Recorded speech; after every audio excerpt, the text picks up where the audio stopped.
and a very warm welcome to our last for this year, and probably, I'll say, our best client experience webinar of the series, creating a culture of innovation in your legal function. We've got a great panel of speakers for you all today, as you'll hear from them all in a moment. And I just want to extend, for those of you that have put it in a chat, it's great to welcome people from London, Inverness, Glasgow, Chicago, Montreal, Michigan.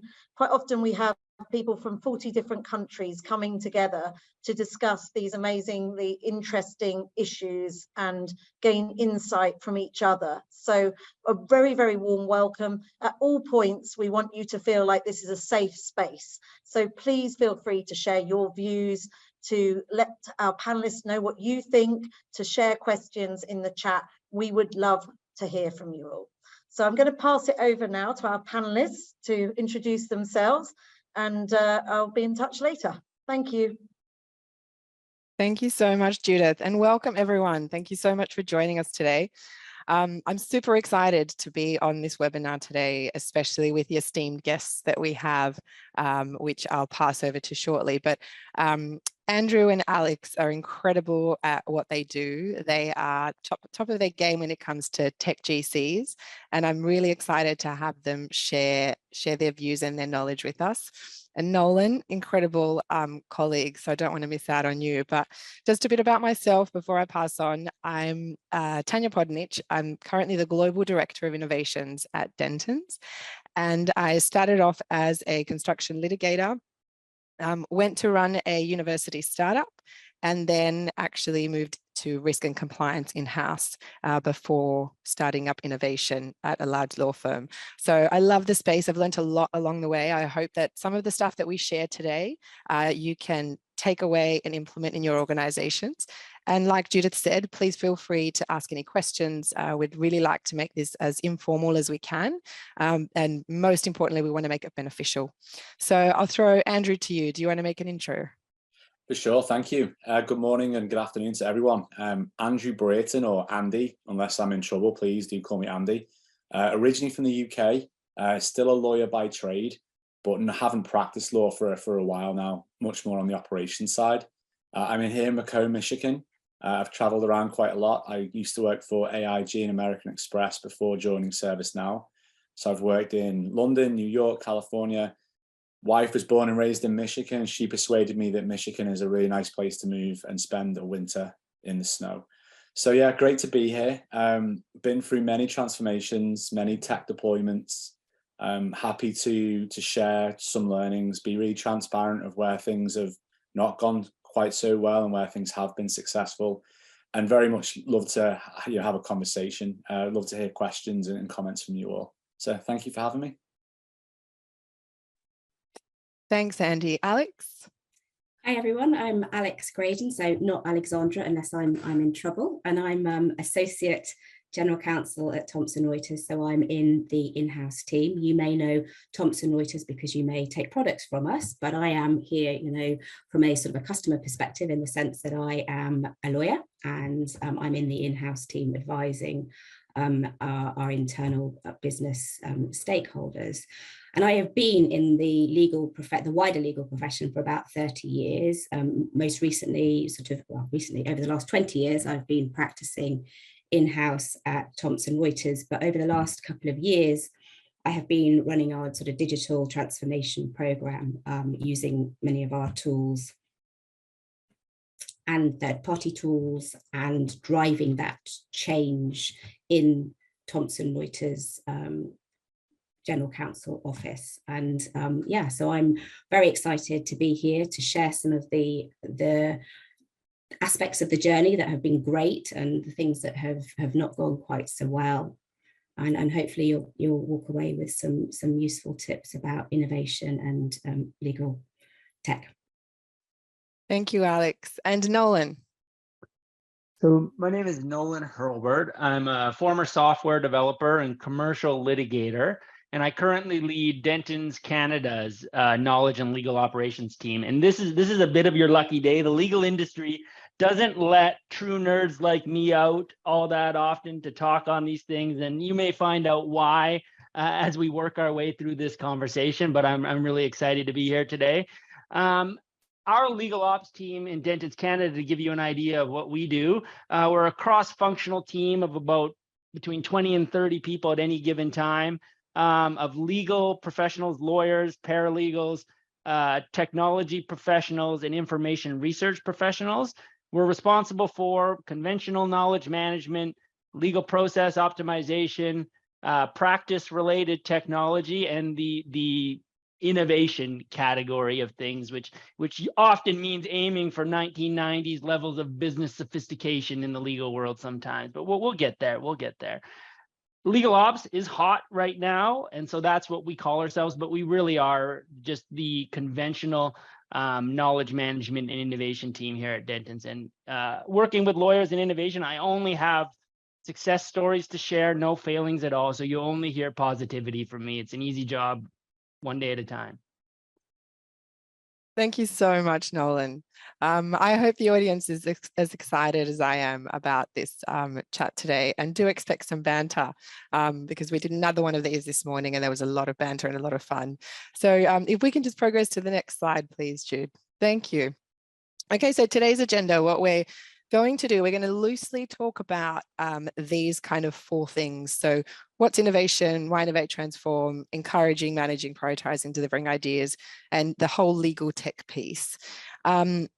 If we move on to the first, the next slide, thank you. Okay, so what do we mean by innovation? And I think innovation sometimes is synonymous with technology, and people especially in the legal space, think technology as soon as they think about innovation, and they can be forgiven for thinking that way, because when we look at where we were kind of looking at innovation popping up, and I myself find that my earliest recollection of innovation was when you're looking at the new Apple iPhone ads that are coming up, and like innovation, you've got, phone, you've got music in your pocket, or, you've got cameras in your pocket, and this is innovation. And so the pace of technology and how quickly it's changing, innovation in that way, I think it really blurs the lines between what innovation can be and what innovation and technology. So I'll throw to Alex. So Alex, you work in a massive tech organization, right? Mm-hmm. And you have so much tech at your disposal, as does Andy. What does innovation mean to you in your organization?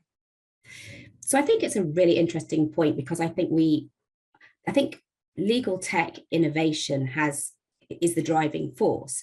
But I think the important thing to remember is that the innovation is not the tech itself. It's underlying, you need innovation, so you need to innovate in the way that you do things. So we spend a lot of time looking at the processes and the way that we carry out things, because you kind of need to do what I call housekeeping first. You need to innovate with your ideas, and you need to make sure that you've got clean processes, because your technology is not going to solve those problems for you. I get, you may have come across people like this where they sort of say, oh, won't that bit of tech solve that problem? And I get very frustrated, because they think that, the tech, you just press the button and it's going to solve the problem, and it isn't. So for me, the innovation is not necessarily about the tech that you're going to use. It is about thinking about what you are doing, why you're doing it, how it could be done differently, should we be doing it at all? So it's that innovation of thinking, I think, is the starting point for your innovation journey. And once you've started to think about things differently, then you can layer on the tech. But I agree that I think the legal innovation juggernaut that is there at the moment is actually making people think differently. And I think it's that thinking differently to innovate is the key, because you need to think differently in what you do, and then the tech helps you achieve that. Thank you, Alex. Andy? Yeah, sure. I echo a lot of that. The other word that kind of frustrates me is, well, we need to automate that. And I've had many conversations with executives within ServiceNow, and they say, Andy, we need to automate, how we deal with our contracts. And I find myself explaining that, look, as an example, really tactical example, a contract lifecycle management system doesn't negotiate with a customer for you, okay? Just, that might be a surprise to people. I hope it's not. And so it's a frustration of, we need to innovate, we need to automate.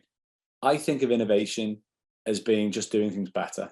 That can be exactly what Alex described, right? It can be a technology implementation, or it can just be understanding how we work and doing things a little bit better. We have a CIO at ServiceNow who encourages us to think a certain way about technology. And I like it, but it makes me feel uncomfortable at the same time. He will say to me, Andy, you have a piece of technology. I want you to deploy the technology. I will say, well, let's understand the policy and process first. And he'll say, well, let's meet in the middle. If you're working on a car in a garage, you learn the most about that car when it's out on the road. Get it deployed, get it on the road, and learn from it. As lawyers, that makes us feel a little bit uncomfortable because we want perfection. We want to have all the process understood first. So I think it's a little bit of both. But yeah, echo what Alex said around, it can be a big tech deployment, or it can just be simply doing things better and just improving. Thanks, Andy. Nolan, anything to add before we move on? I'll add a quick piece. Most of what we do, 90% of what we do is, supporting our internal matter teams or the legal service delivery within the firm.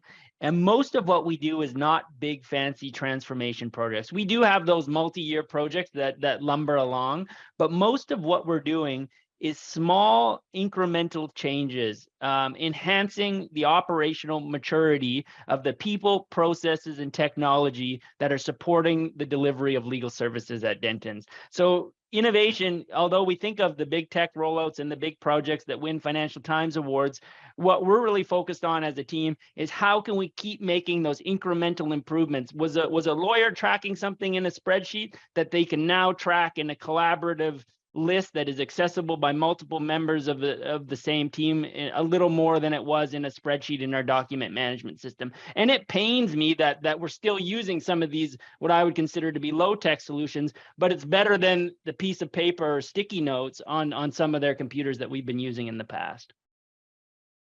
Thanks, Nolan. I think what I'm hearing from the three of you, the academic kind of definition of innovation by Christensen is there are three different types of innovation, right? You've got transformative innovation, which is like something completely new, sustaining innovation, and then you have efficiency innovation. And sometimes we kind of think everything is transforming, when in reality, it also can sustain your business and can just improve efficiency. Okay, awesome. So next slide, please, now that we've done that.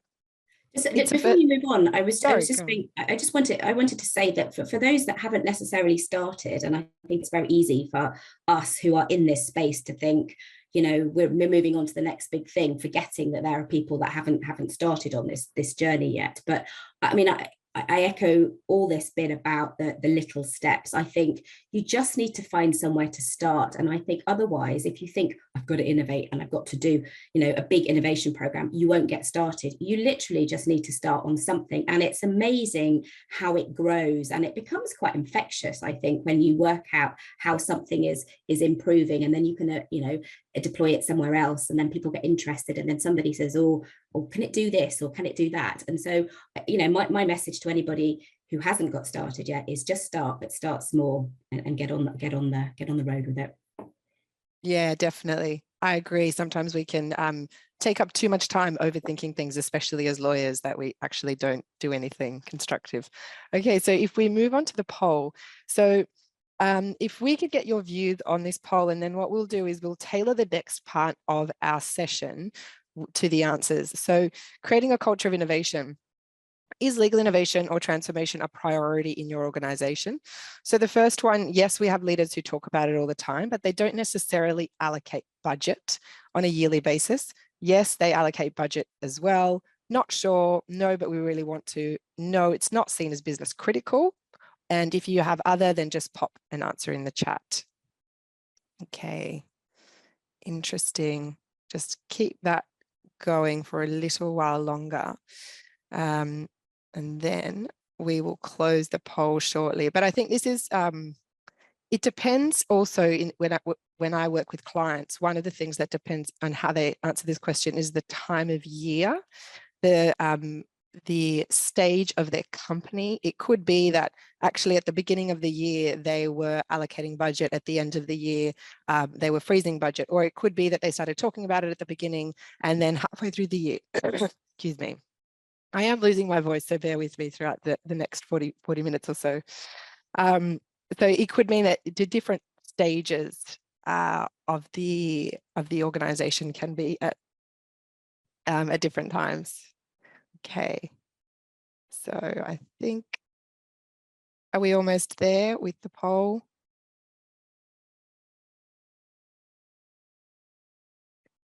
So maybe we give it 5. Sorry, go on, Jude. Yeah, I was going to say, come on, there's a few more of you that can. Yeah, it'll be really good if you can respond, because like I said, this will give us the ability to tailor the next kind of piece to the answers that we receive. So thank you. You're voting. I can see some of you that are getting in there now, so that's great. We're nearly there now. So if we'll close it in 3 seconds. 3, 2, 1. Thank you. Okay, thank you. And so now we'll publish. Has it come up? Have we published the poll? Yep, I see it. I can see it. Yeah. Okay, awesome. It's come up now.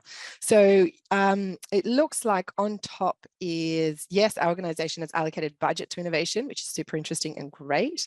And then we have a tie between, yes, we have leaders who talk about it, and no, but we would like it to be a priority. So this is really interesting because I think it shows that the majority of people and the majority of businesses on this call see innovation as a priority in one way or another. Whether or not they're kind of there with allocating the budget, they are certainly seem to be on the way to doing that. So now if we move on to the next slide, please, Jude. Okay, so now I guess based on what the responses that we just had, one thing that might assist is if we talk about why should we innovate and transform, particularly for those who have kind of said we really want to transform, we really want to innovate, but we're not quite there yet, or we talk about it a lot, but we haven't actually invested into doing anything, you know, from a monetary perspective. So what I want to talk about today with our panelists is why should we transform? And maybe Alex, we can start with you, and you can give us an indication of some of the trends that you're seeing that are motivating transformation in your area. Sure, yeah. I mean, we've heard it all before. It's, you know, we've got to do more with less. I mean, the work isn't going away. The landscape is just getting more complex for the work that we do. We have less staff generally. Most companies certainly are under cost constraints with their staffing budget. So, you know, that technology piece really helps you to do more with less.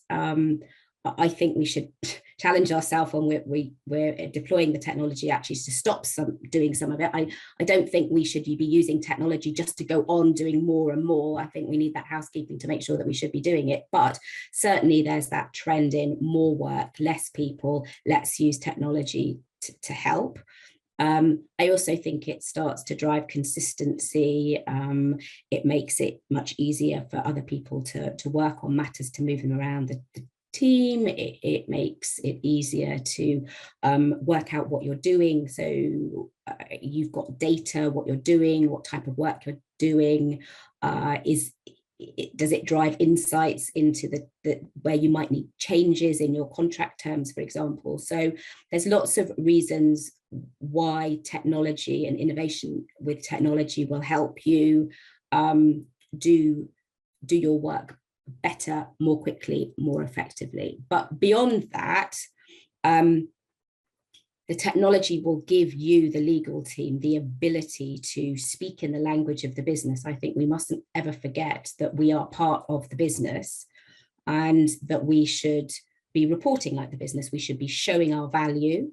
we should be reporting on the data that demonstrates that. We should be reporting, in the language, quite literally in the language of the business, which is producing a dashboard that you can show at the exec meeting to show what's going on in the team and where you're adding the value and the volume and literally the dollar signs, if you like. So the technology will give you that. So it's making it's making the ability to work more efficiently and to produce the documentation and speak the language of the business to show value. Those are the two main things that I'm seeing in the work that we do and in other corporate legal departments. Interesting. Thank you, Alex. I might just move quickly on to Andy. Andy, you've had experience in kind of different in-house areas. You've been a lawyer in a law firm and then gone in-house into insurance, Amex, and now in a tech company. What do you think will happen if we don't transform? That's the great question, right? What if we don't? I feel very strongly we have a responsibility to innovate and transform. I think it's important that we own our own destiny. For years, people have been talking about alternative kind of legal providers and the big four accounting firms getting involved in legal services. If we think that's not going to happen and continue, I think we're being very naive. I think the legal space is still ripe for transformation, doing things better. Love what Alex said about speaking the language of the business. I think we have a responsibility to speak the language of the business and to run legal like a business, so we can own our own destiny and be the control tower for doing things better.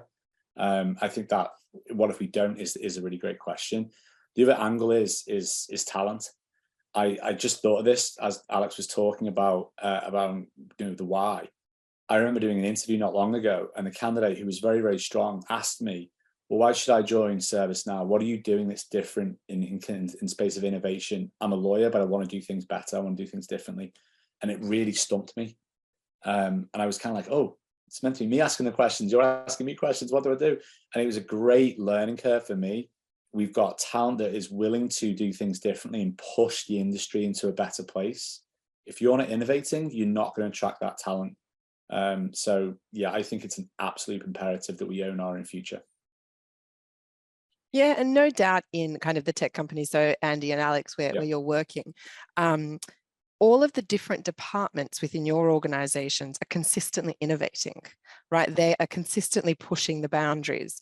And so presumably when it comes to the legal department, you can't be seen to be falling behind. You can't be seen to not be innovating, because you actually have this added pressure of everyone else around you in the organization innovating. Are you finding that at all?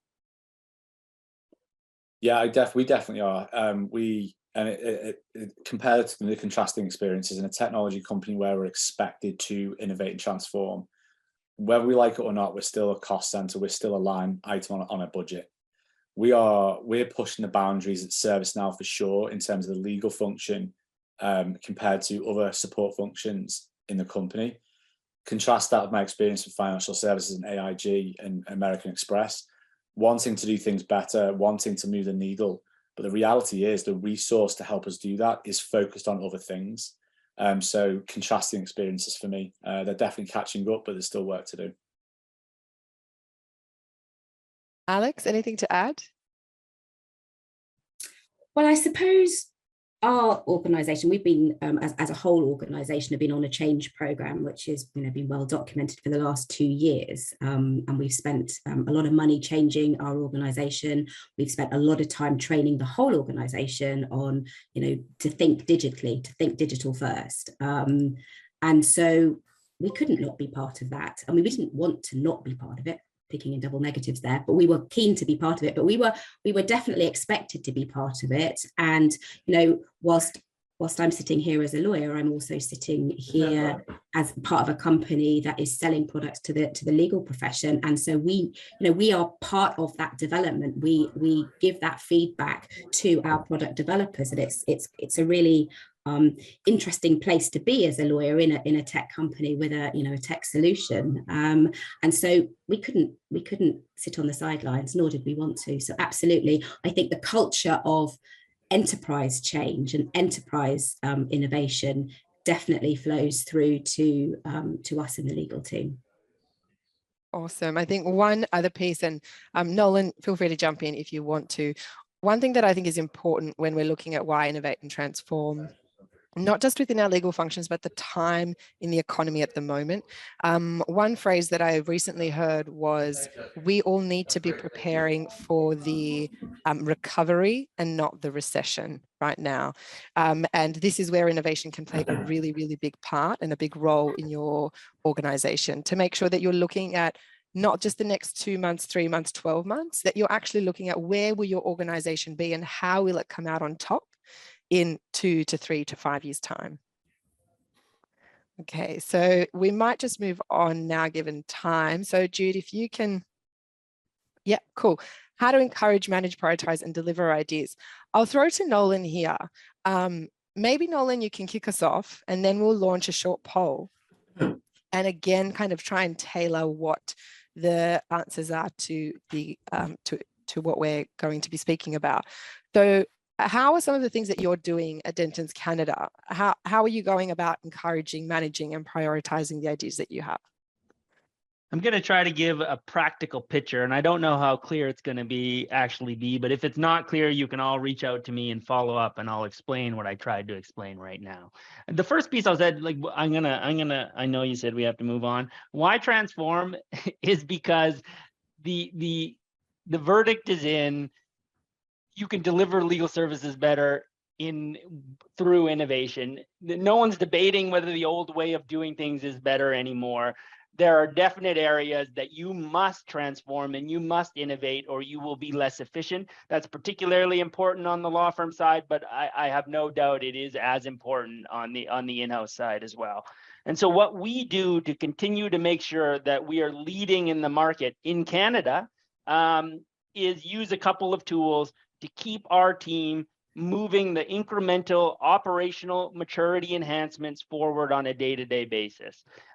Two big pieces that we use, like I said, we're supporting matter teams. We're trying to make incremental improvement on a regular basis, and we're trying to fight against the inertia or the challenges that come from the fact that lawyers are busy and they're our key stakeholders, and we need them to execute and deliver on our projects. And we might have their attention for a week and then they disappear into a matter. So what we need to do is be very organized to be constantly pushing stuff forward within a law firm.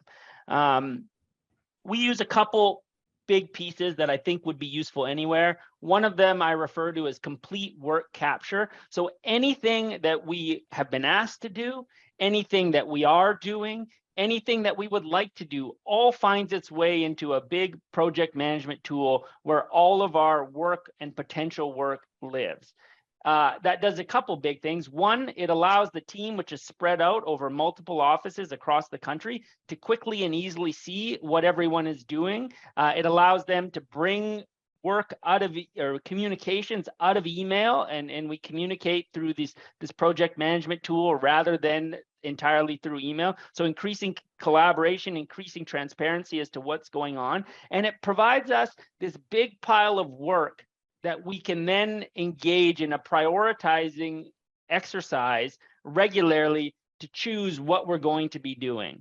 And we don't lose track of what is all that we could be doing, because it's all right there. So we have backlogs. Some of it are split by subject matter, to borrow a term from software, backlog being just a list of things that we want to do within the firm. And we kind of typically do two major prioritization exercises. So on an annual basis, we meet regularly with stakeholders, firm leadership, practice group leadership, in some cases external clients, and we try to align, we try to understand their business priorities, and then understand how the backlog that we have, or what within the backlog, or what new items could be put into the backlog that will deliver on those business priorities. We do a 1 to 1.5 year plan for the typical day-to-day work. We do have the big projects that span longer, but we try to keep a rough idea of what we're going to be doing over the next year and a half.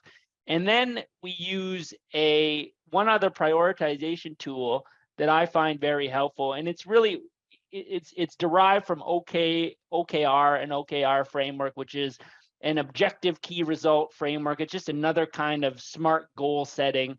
The objective being, what do we want to do? The key results being, what are the measurable steps that we're going to take to deliver on that objective? And probably the most important bit of it is we do that on every 60 to 90 days. So every 60 to 90 days, we're saying, what as a team are we going to accomplish to move the business forward in a way that's aligned with the business priorities of the firm?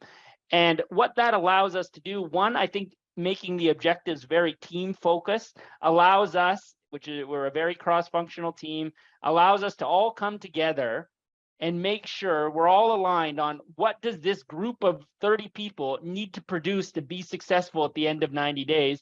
And we will ensure that those things get done as a team. So it's not any one person feeling like the weight of legal operations is on their shoulder. We meet regularly and we say, how can our team enable us to get these things done? And the second piece is really just by constantly looking at our priorities and reassessing them, it allows us to be really flexible to meet, to align and meet the business objectives of the business while still getting stuff done within our team at a reasonable rate. So those are just some examples of some of the tools we do to encourage, prioritize, and deliver on ideas. There's a million things out there, and I'd be more than happy to speak to any of these items in more detail at a time when time allows. Awesome. Thank you, Nolan. I think that's really given us an indication of how many small elements and small parts make up something like running an innovation function or even just managing ideas that come through the business. So before we move to Alex, Judith, can you launch our poll, please? Okay, so audience, how do you prioritize your ideas in your organization? 4 questions. Do you have an established framework or a process in order to kind of go through to determine what you deal with as a priority? Is it really just the loudest voice in the room, the most influential leader? We all have them in our organizations. They're built in that fashion. Is it more of a cost benefit assessment, or if it's other, just pop it in the chat. And while we run that poll, Alex, perhaps you can start us off and just let us know, you've been at TR for an incredibly long period of time, and you said that over the last 2 years, you've kind of done a change management and the whole organization is going through a lot of change. When it comes to this particular area, how have you seen managing and delivering ideas? Has that changed? And if so, how in TR?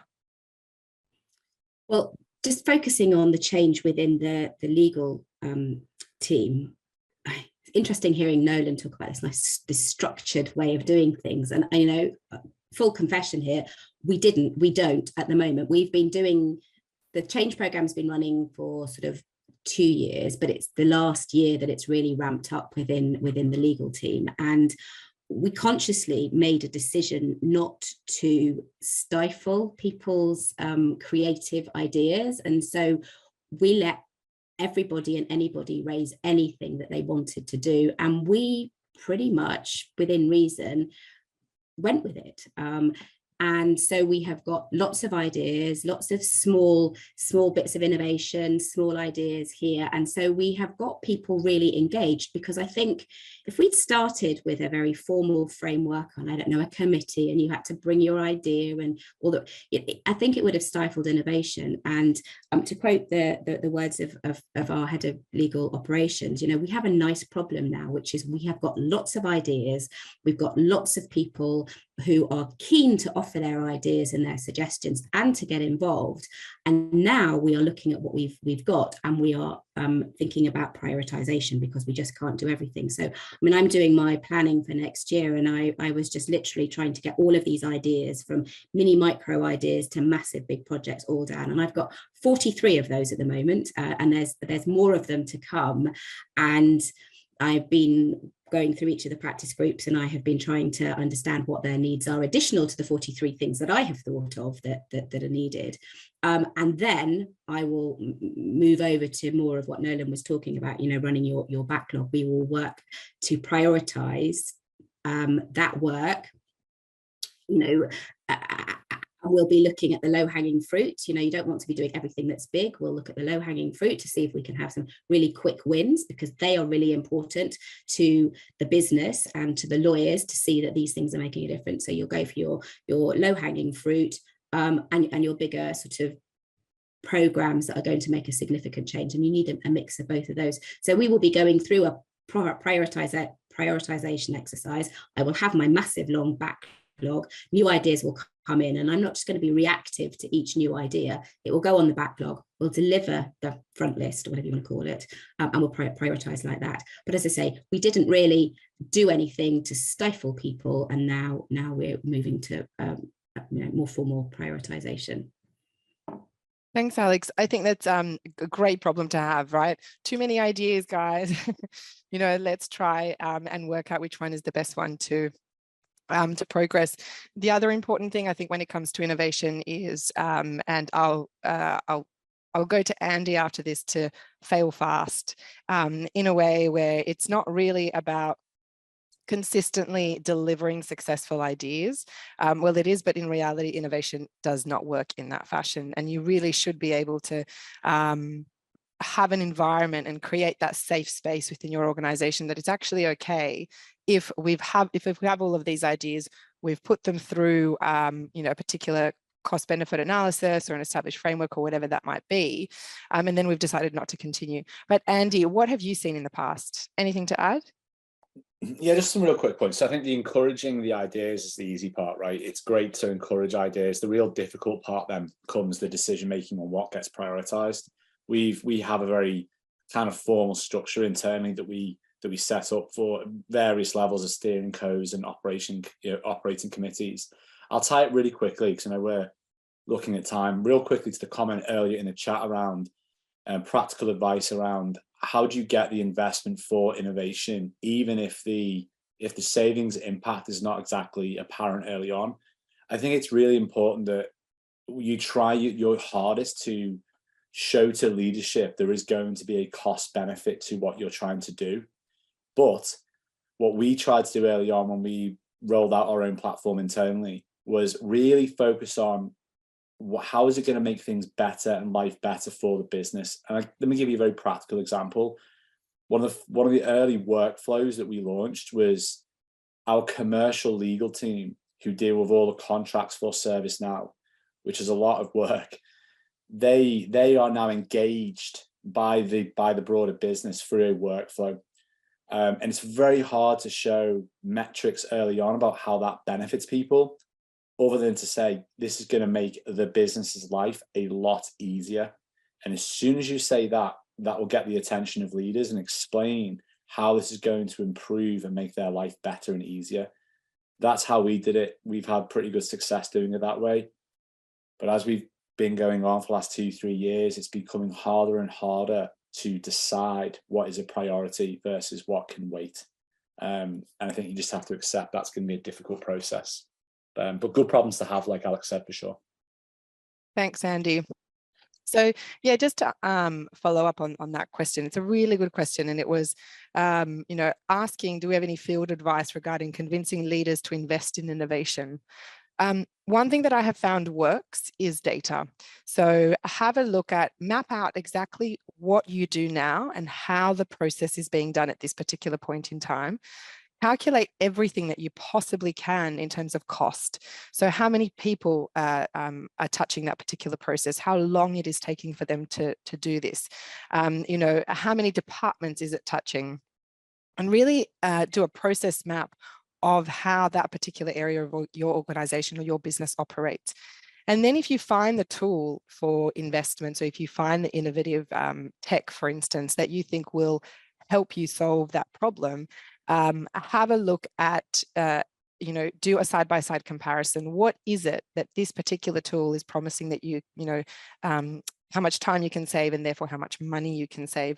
So I think using data in that way, kind of doing a comparison of cost. The other thing is that you can look at is looking at your competitors. So compare yourself to the people that, you know, your C-suite kind of consider their major competitors, look at what they're doing, and then use that as well, like leverage what they're doing if they are doing it in a completely different way or in the way that you want to do it, as kind of as incentive. And if they're not doing it, then say, look, we should be the leaders, right? So there are many different ways that you can try and encourage leaders to invest at times, current economic times, but at the end of the day, it is really difficult because, you know, we have seen in the past that innovation may not be seen as business critical in every single organization, and that may pose some difficulties. Now, if we're just having a look at the poll, so creating a culture of innovation, we've got established framework or process, most influential leader, cost benefit analysis, and other. I will note that one of the things that I did when I started at the global team, as you can imagine, with a global organization as big as Dentons, there were many, many ideas. So Alex, we kind of had a very similar problem. We had so many ideas, which is a great thing to have. But then how do you work out where to go first? And especially when you are in an organization with lawyers who, dare I say, have sometimes very delicate egos. So selecting the idea and prioritizing one over the other may you know, harm some people's feelings in the run. What I did is we developed a innovation framework, and this framework was passed by the board. So if you are looking at doing something like this, I'd encourage you to make sure that the framework really analyzes the idea, it analyzes the competition that you currently have in the, you know, with the idea. And then it also goes through a process of making sure that it is fit for purpose, that the product that you're going to be using is actually fit for purpose that you want, and that it's the client, that it's what clients want and what clients need. So we did that with great success. And then it's much easier to show the leadership, hey, we've approved this framework through the board. You've also accepted that this framework is a good way of kind of going ahead and looking at innovation in this particular way. And as a result of that, you know, it doesn't pass this stage gate for this particular reason. If you want more information on that, we are running low on time. I'm very happy to share at a later point. But if we're moving right along, I think, what about Nolan? Did you have something to add? Sorry. Oh, no problem. 2 seconds, quick way to get at that. If you don't have time to map the process yourself, most technology vendors have in their mind their formula for how you save money using their product. And sometimes I like to just ask for it, and you'll have to tweak the numbers because those numbers will be way overly optimistic, and you'll have to bring some reality to them. But it's a quick way to get at their analysis of how their product saves you money. Thank you, Nolan. Okay, if we can go to the next slide. Okay, so innovation is not just legal tech, but let's face it, legal tech is a huge part of what we do in the legal operations function. And so is it a friend or a foe? It can be both. I think it can be both on the premise that not all tech is created equal in terms of quality, right? There's so much out there, especially when you're reading things from TechCrunch that are saying such and such just got investment for 6 million, and you're thinking, oh, wow, they must be great. So really make sure that you have a look at the tech itself. So what we've done is we've got like a 5-step process for you to consider and for you to take away when you are implementing legal tech to solve, or you think that legal tech is the right thing to solve a particular problem. Before I get into that process, think about deploying the technology needs to be done with a lot of consideration, and it's not something that needs to be done that can be done overnight. So the very first thing is start with your business strategy. You really need to understand what the strategy of your business is. Where are you heading? What are your priorities? And then focus on kind of the key priorities and the key problems you want to solve, and take advantage, and which ones you want to take advantage of at that point in time. Once you've worked out what the priorities are within your business strategy, then have a look at how those particular areas or those particular processes are done at this point in time. So this is like a loosely number 2, optimize your processes. So consider how you're getting from point A to point B, and whether or not that is the most effective and efficient way to do so. Because if you are not effective and efficient in the way that you are currently doing a particular process, and then all you're going to do is automate that or throw legal tech or throw tech on top of that, it's not going to work, right? It'll just make a very old, outdated, conservative process even, like not as effective as it could be just by using technology. So really have a look at whether or not the process is actually effective and efficient. Once you've optimized the processes, look at the solutions. Now, solutions is, your response to which solution to use should not be, my biggest competitor is using it and saving and claiming to save X. And as a result of that, I think that we should use it as well. It also shouldn't be, they are the biggest tech company in the world. And as a result of that, we should use them because they must be the best. Every organization and every problem that you have within an organization is very unique. And I think you need to make sure that the solution that you are utilizing to solve that particular problem fits your organization, because if it doesn't, it will actually cause you more problems than down the line than benefits. Make sure you test and pilot the product. Don't fall prey to, we're going to give you a really cheap rate if you sign for a 3-year contract without testing or piloting.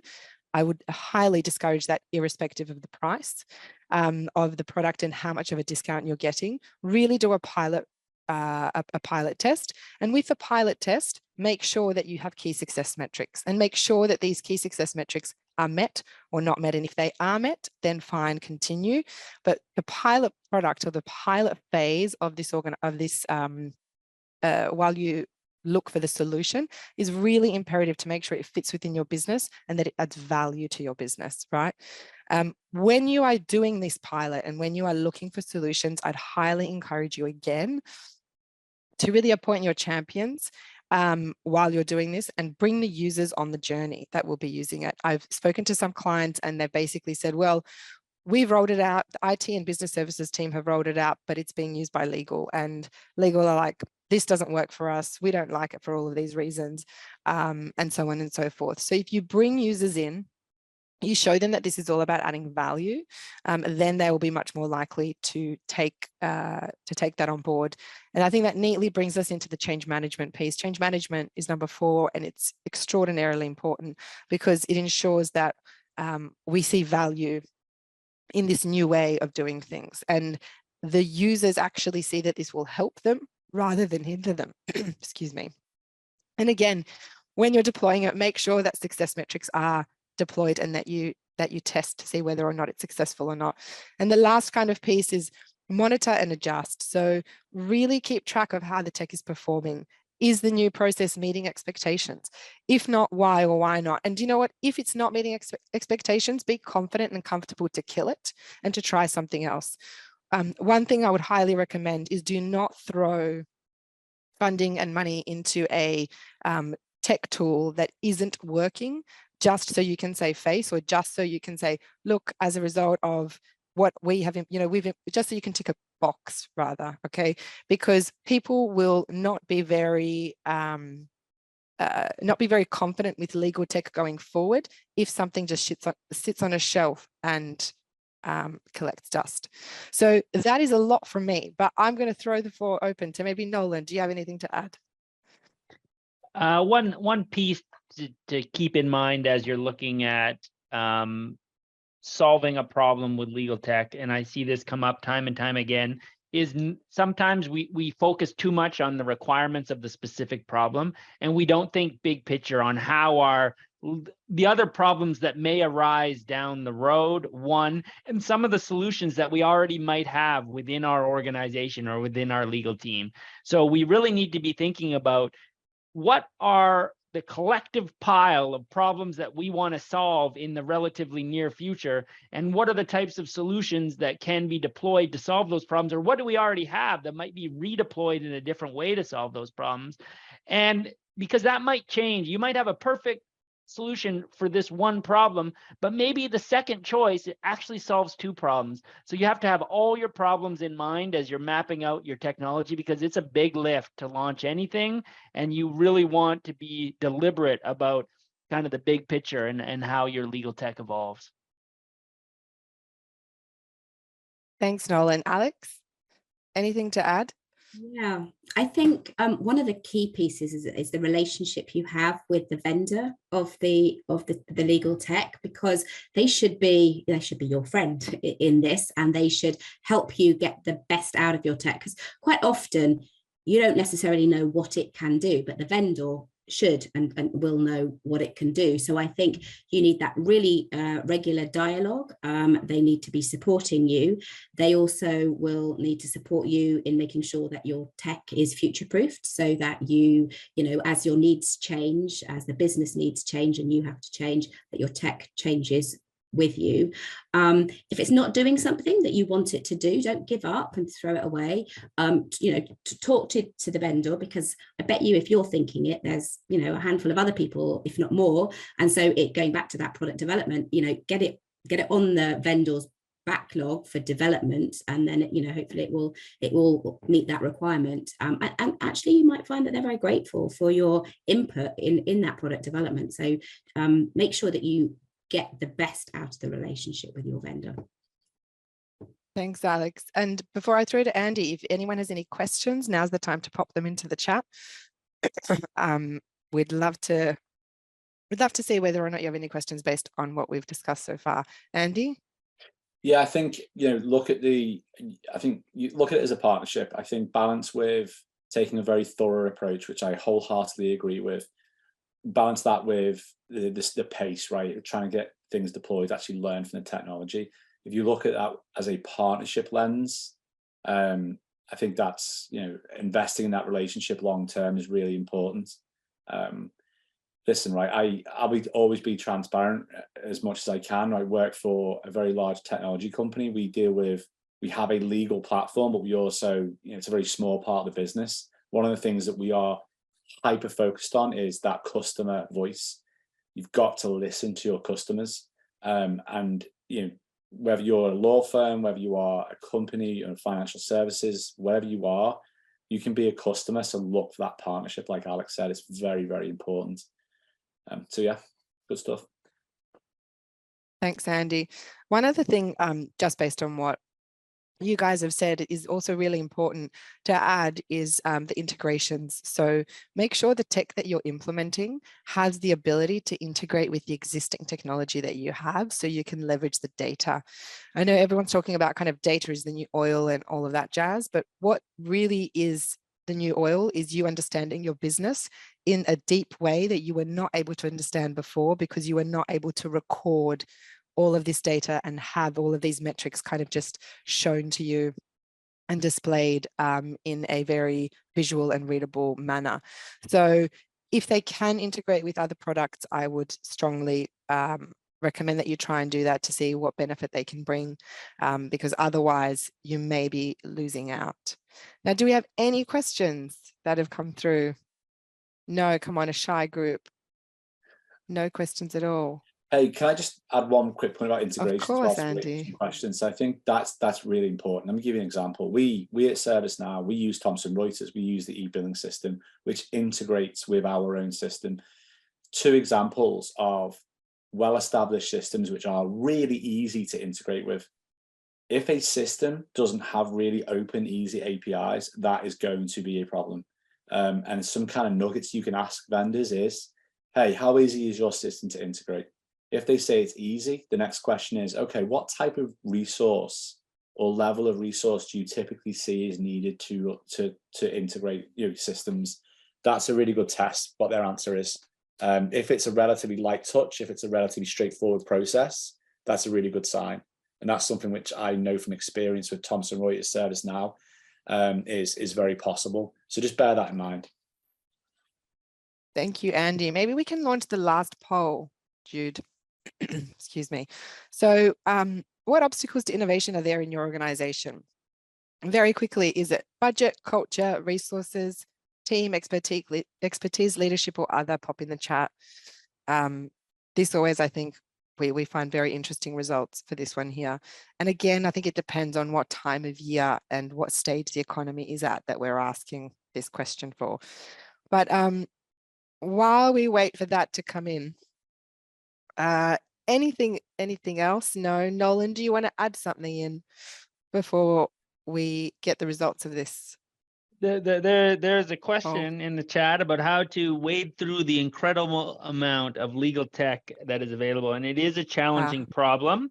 It didn't used to be a problem because there was not a lot of tech, and so you just chose the one that your peers were using, and that was the end of it. That is no longer the case. What you need to look to do, if you try to do it yourself, you end up creating a feature matrix, doing requirements. It is a really intense process.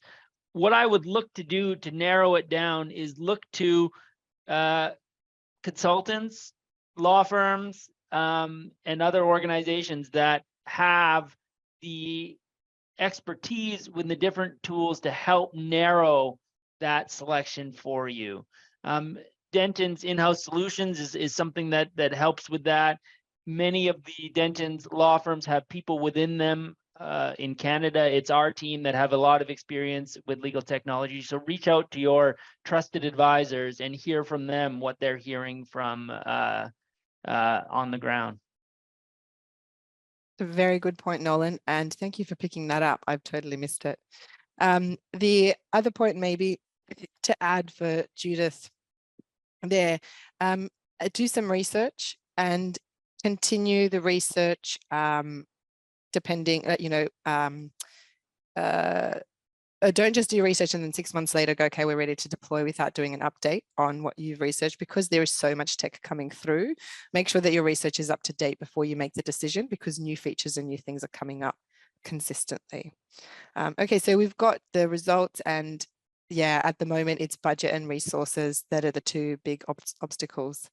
Okay, that's super interesting. I am so grateful to the panelists, Andy, Alex, and Nolan, and Jude for helping us do the run of the show today. It's been an absolute pleasure moderating the discussion, and I hope the audience have learned something and can take away some nuggets to implement in their own businesses and in your own departments. If you want to hear more, please connect with us on LinkedIn or email cxprogram@dentons.com. But we're always happy to connect with like-minded people and answer any questions you may have offline. But I think that we'll bring that to a close now. Thank you so much.